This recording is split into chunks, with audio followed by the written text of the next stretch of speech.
자, 안녕하세요. 기준호입니다. 자, 오늘 소개하는 제품은 여기도 보이시고 여기도 보이시죠? 마이크로소프트의 신작 투인원 서피스 프로 7입니다. 자, 투인원 두 개의 제품이 하나에 들어있다는 거죠. 태블릿과 노트북의 결합입니다. 자, 어딜 가도 사실 항상 눈에 띄는 노트북이에요. 이거 가지고 다니면 좀 돈 많은 전문직으로 보이죠? 아닌가요? 하여튼 그래서 저도 개인적으로 서피스 시리즈를 가지고 다니는데 사람들은 어디서 빌렸냐 이러더군요. 답답해요. 뭐가 어디서부터 잘못된 건지 모르겠어요. 자, 이제 서피스 시리즈는 하나의 장르를 구축했어요. 노트북 샀다고 안 하고 서피스 샀다고 할 정도로 좀 대명사가 됐어요. 애플 사용자들이 맥북 샀다고 하는 것하고 좀 비슷하죠. 그래서 서피스의 경쟁 상대는 어떻게 보면 서피스예요. 올 초에 기즈모 채널에서 서피스 프로 6 리뷰를 했는데요. 자, 이번 시간에는 자, 여기 서피스 프로 6가 있고요. 자, 서피스 프로 7이 이 6와 비교해서 얼마나 달라졌는지 철저히 비교를 통해서 알아보도록 하겠습니다. 자, 이번 제품도 변함없이 이렇게 키보드를 붙이고 이렇게 해서 노트북으로 쓸 수 있는 투인원 형태고요. 자, 서피스 프로 6가 이 옆에 있는데 사실 디자인적으로는 색깔 외에는 큰 차이가 없어 보여요. 그래서 마그네슘 바디고 여전히 좀 세련되고 이 금속의 아름다움을 잘 살린 디자인이에요. 자, 요즘 노트북들 보면 이 전작과 디자인이 거의 달라진 게 없이 나오는 경우가 있는데요. 서피스 프로 7 역시 서피스 프로 6와 크기 대부분 무게나 이런 게 거의 차이가 없어요. 살펴봐도 아주 디자이너들이 편하겠어요. 디자인 달라지지 않아도 월급은 받겠죠. 여러분 모두 디자이너 되세요. 자, 농담이고요. 자, 무게는 기본 모델이 775g이고요. 코어 i7 모델은 790g입니다. 지금 리뷰 모델은 코어 i5 모델이에요. 그래서 이게 기본 모델이죠. 자, 아무래도 고성능 모델은 펜이 들어가 있고, 자, 이거는 펜리스 제품이에요. 그래서 살짝 더 무거워요. 그래도 전체적인 무게는 전작하고 비교할 때 거의 차이가 없어요. 들어봐도 차이가 거의 느껴지지 않아요. 자, 색상은 사실 플래티넘과 매트 블랙이 있는데, 지난 서피스 프로 6도 매트 블랙은 있었어요. 그런데 플래티넘 색상만 국내 발매가 됐었죠. 자, 드디어 블랙 마니아들을 위한 매트 블랙이 나왔습니다. 왜 이제서야 나왔을까요? 전 정말 마음에 들어요, 블랙. 전 이거 고를 거예요. 자, 신지 시스템은 여전히 견고하고요. 165도까지 젖혀져요. 180도는 아니에요. 그래서 만약 165도를 제어하는데 각도기가 없을 때는 사용해도 돼요. 165도까지 젖혀지니까. 각도기 기능도 있으니까 3-in-1이네요. 3-in-1. 자, 달라진 거를 제가 이렇게 보니까 겉에서 달라진 거 보니까 포트 구성 드디어 바뀌었어요. 자, 기존 서피스 프로 6는 일반 USB 포트랑 디스플레이 포트가 들어있었죠. 자, USB 포트는 사실 이해가 가죠. 당연히 있어야 되니까. 그런데 이 디스플레이 포트는 어디에 쓸지를 몰라서 정말 난감했어요. 누가 이 구멍 뭐냐고 물으면 사실 할 말이 없었죠. 부끄럽기도 하고 어디 숨고 도망가고 싶고 그랬죠. 그런데 다행히 서피스 프로 7은 USB 포트와 USB 타입C 포트 구성입니다. 스마트폰 연결이나 기타 USB 액세서리 연결이 아주 편해졌어요. 썬더볼트 규격은 아니지만 투인원은 좀 하드코어한 작업은 별로 많이 안 하니까 이 정도면 용납할 수 있겠죠. 자, 그 밖에 이렇게 숨어져 있는 마이크로 SD 슬롯이 있고요. 이거 빼먹으면 안 돼요. 저 팔 때 돼서 여기 슬롯이 있었네 하고 그런 경우도 있는데 여기 숨어져 있어요. 자, 오디오 잭도 다행히 살아남았어요. 이 정도면 투인원 노트북 치고는 나쁘지 않은 포트 구성이라고 할 수가 있어요. 자, 디스플레이 알아볼게요. 자, 디스플레이 보시면은 보이는지 모르겠어요. 사실 그냥 보기에는 차이가 없어요. 그리고 실제 스펙상도 차이가 거의 없습니다. 12.3인치 3:2 비율의 디스플레이는 그대로 이어졌고요. 2736, 1824 해상도에 267 ppi로 이 정도 크기에는 괜찮은 해상도죠. 3:2 비율이라는 것은 영상이나 게임보다는 웹서핑이나 문서 작성에 유리한 비율이죠. 일하거나 공부하라는 의미입니다.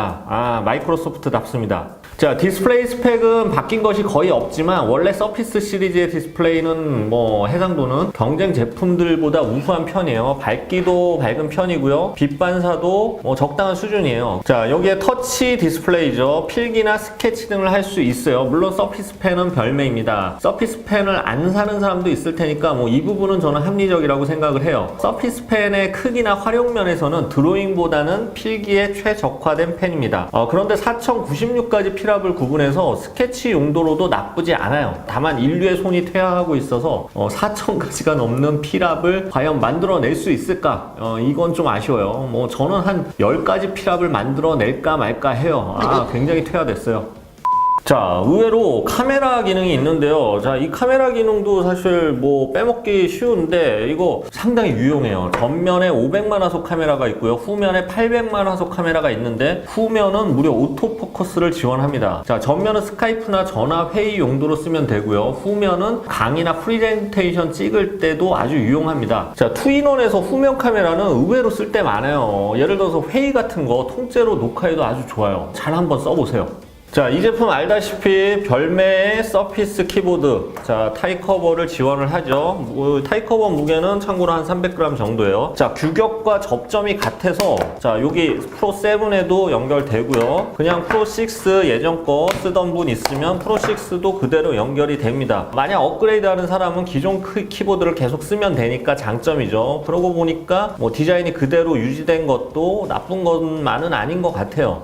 자, 키감 한번 알아볼게요. 키감은 뭐 기존 것도 같으니까 역시 나쁘지 않아요. 키패드 크기도 크고 반발력도 이상적이에요. 자, 각도가 적당히 기울어져서 인체공학적입니다. 자, 타이 커버는 총 4가지 색상이고요. 이름은 좀 어려워요. 플래티넘, 매트 블랙, 포피 레드, 아이스 블루, 이 4가지 색상으로 나눠져 있죠.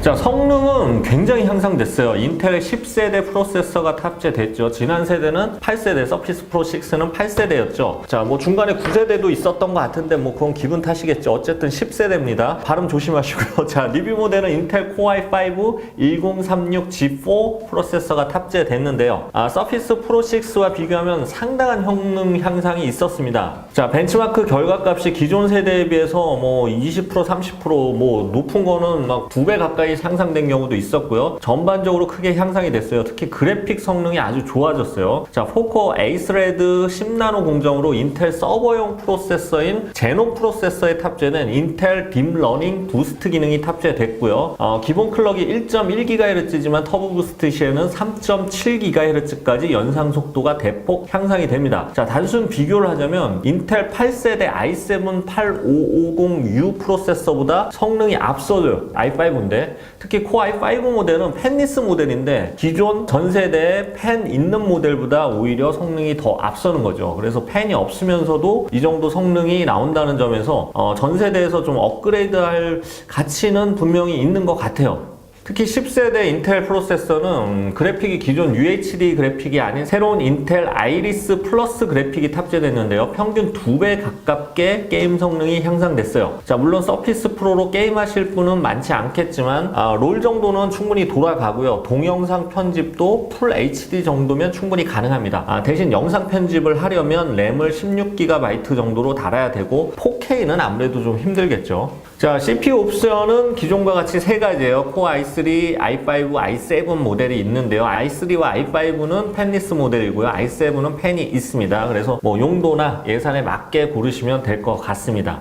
자, 전반적으로 뭐 달라진 거 봤는데요. 성능이나 뭐 디자인은 거의 비슷했고 뭐 또 달라진 게 있나 했더니 무선 스펙이 한 단계 상승이 됐어요. 블루투스 5에 와이파이 6를 지원을 해요. 그래서 뭐 전반적으로 무선, 그래픽, CPU 등등의 속도가 향상되면서 제가 써보니까 작업이 쾌적해졌어요. 전반적으로. 특히 또 윈도우 인스턴트 온 기능 활용하면 바로 키자마자 부팅이 가능하고요. 윈도우 헬로 기능이나 지문 인식으로 빠른 로그인도 가능해요. 전반적으로 이제 뭐 버벅임 없이 그냥 바로바로 막 실행되고 이런 느낌이 더 강해져서 부드러운 작업 뭐 이런 게 가능하다는 것이 장점이죠. 자, 투인원은 태블릿 정도에 불과하다고 그냥 생각해서 감안해서 구매를 하시겠지만 이제는 뭐 상당한 성능 향상으로 인해서 좀 더 다양한 작업이 가능해졌다는 게 이번 서피스 프로 7의 가장 큰 장점입니다. 네, 뭐 적당히 게임도 가능해졌고요. 자, 배터리 용량은 기존하고 거의 용량 자체는 비슷합니다. 스펙상 10.5시간 정도 사용이 가능한 용량인데요. 실제 사용시간 테스트를 해봤는데요. 무선 와이파이로 FHD 영상을 스트리밍하는 대생 테스트에서 약 8시간 정도를 기록했어요. 자, 여기에 고속 충전을 지원하는데요. 1시간 정도만 충전하면 80% 충전이 가능해요. 뭐 저와는 완전 달라요. 저는 뭐 한 8시간 충전하면 10% 정도 채워지는데요. 이건 기계로 바꿨으면 좋겠어.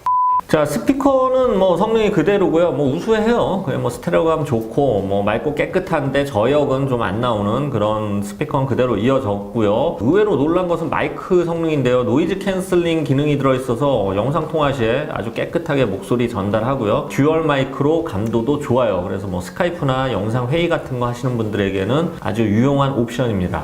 자, 이건 다이얼인데요. 올해 처음 출시가 됐어요. 그전에는 해외 구매를 통해서 구매를 해야 했죠. 이거는 사실 서피스 북에 더 맞는 액세서리긴 한데요. 예산이 넉넉하다면 좀 하나 있으면 정말 멋져요. 이거 뭔가 이렇게 돌리고 있으면 전문가 같아요. 이렇게 하고 이것도 웹서핑이나 포토샵 등에 쓰기 좋고요. 스크린 위에 두면 또 그래픽 작업할 때 색을 고른다든지 할 때 굉장히 좋아요. 이 서피스 다이얼은 서피스 시리즈 말고도 다른 노트북에도 적용이 가능하니까 뭐 하나 가지고 있으면 되게 전문가처럼 보일 것 같아요. 이거 왕게임 할 때도 좋고요. 왕게임 여기다 이렇게 표시해 놓고, 자, 이건 추후에 다시 리뷰할 시간이 있으면 좋겠어요. 자, 종합해 보겠습니다. 서피스 프로 6와 비교해서 사실 겉은 보시다시피 거의 달라진 게 없어요. 표준적인 디자인으로 앞으로도 뭐 큰 변화는 없을 것 같습니다. 다만 매트 블랙 색상이 추가되면서 블랙 좋아하시는 분들은 당연히 블랙 이거 너무 좋아요. 너무 카리스마 넘쳐요. 선택지가 늘어난 거 아주 장점이고요. 기존 제품에 불만이었던 USB Type-C가 없었죠. 이게 새로 채택된 것은 굉장히 반갑습니다. 겉면은 크게 달라진 게 없지만 속은 많이 달라졌어요. 더 빠른 부팅, 더 빠른 연산 속도, 빠른 충전, 빠른 무선 성능 등 이 투인원에서 느껴지는 이런 버벅거림 이런 게 최소화됐습니다. 자, 투인원이라는 제약이 거의 사라진 느낌이라고 할 수가 있어요. 업무, 엔터테인먼트, 뭐 간단한 게임 등 어떤 용도로 쓰더라도 큰 무리가 없을 것 같아요. 자, 물론 단점이 없는 제품은 없겠죠. 단점이 있다면 말씀드렸다시피 디자인적으로 서피스 프로 6와 큰 차이가 없다는 거, 뭐 특히 무게 변화가 없다는 거는 살짝 아쉬운 부분입니다. 다만 블랙 색상이 있다는 거는 아까 말씀드렸다시피 선택지가 늘어나서 장점이고요. 그리고 배터리 시간이 새로 이 채택된 내장 그래픽 아이리스가 게임 성능이 향상된 대신에 배터리가 살짝 줄었어요. 성능 개선과 배터리는 사실 서로 양립하기 어렵기 때문에 어쩔 수 없는 부분이라고 할 수가 있어요. 근데 이건 이 서피스 프로만 뿐만이 아니라 10세대 CPU로 인한 공통적인 현상일 것 같습니다. 자, 오늘은 서피스 프로 7에 대해서 기존 서피스 프로 6와 간단하게 제품 비교를 해봤는데요. 여러분의 선택에 도움이 되기를 바라겠습니다. 시대가 흐르면서 점점 성능이 향상되는 제품이 나오니까 참 개인적으로 좋아요. 제 성능은 점점 하락하니까 등가 교환의 법칙이 성립되는 것 같습니다. 지금까지 기준호였습니다. 감사합니다.